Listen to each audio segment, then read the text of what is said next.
دوستوں یہ عرض کرتا ہوں، آپ سب لوگ اللہ والا بننا چاہتے ہیں یا نہیں؟ صاحب نسبت اولیاء چاہتے ہیں یا نہیں؟ کس حالت میں موت چاہتے ہیں؟ ولی اللہ بن کر یا فاسقانہ زندگی؟ تو بس اللہ کے راستے کے غم اٹھانے کا ارادہ کریں کہ جان دے دیں گے مگر اپنے اللہ کو ناراض نہیں کریں گے۔ VCR ہو، مووی ہو، جہاں مووی بنے، لعنت بھیجو ایسی رشتے داری پر۔ اللہ آپ کا رشتے دار ہوگا، رسول خدا آپ کا رشتے دار ہوگا، صحابہ آپ کے رشتے دار ہوں گے، تمام دنیا کے اولیاء اللہ آپ کے رشتے دار ہوں گے، اس وقت کے صالحین بھی آپ کے ساتھ ہوں گے۔ آپ کا خاندان، آپ کی برادری معمولی نہیں، زیادہ سے زیادہ چند سر پھرے، چند جو ہے یہ شیطان کے اور نفس کے غلام، وہ تمہیں گالیاں دے دیں گے، برداشت کرو۔ انشاءاللہ ایک دن آئے گا، وہ آپ سے دعائیں کرائیں گے۔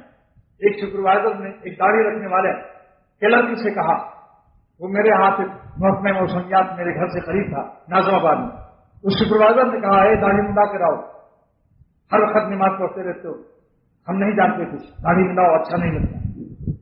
اس نے کہا داڑھی نہیں منڈے گی، نوکری چلی جائے، اللہ میرے ساتھ ہوگا تو جب رزاق میرے ساتھ ہے تو رزق کی بارش ہوگی انشاءاللہ۔ تم ہمیں رزق سے ڈراتے ہو اور ہم اپنے ساتھ رزاق کو رکھتے ہیں جو رزق دینے والا ہے، داڑھی رکھتے، تو بتاؤ تمہارے اختیار میں رزق ہے؟